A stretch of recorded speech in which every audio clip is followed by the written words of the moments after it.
Rusia kembali meluncurkan belasan drone-nya dalam upaya menghancur leburkan parit militer Ukraina. Seperti rekaman yang beredar di Telegram pada Senin 29 April 2024 ini.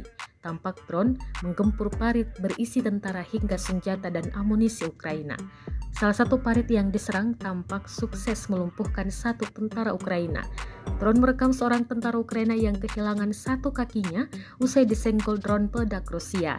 Sayangnya tidak dirincikan jelas total korban terluka hingga kerugian yang diderita militer Ukraina akibat drone-drone Rusia. Termasuk wilayah parit yang menjadi target serangan Rusia kali ini tidak disebutkan. Kendati demikian, rekamannya kini telah menuai berbagai komentar dari warganet.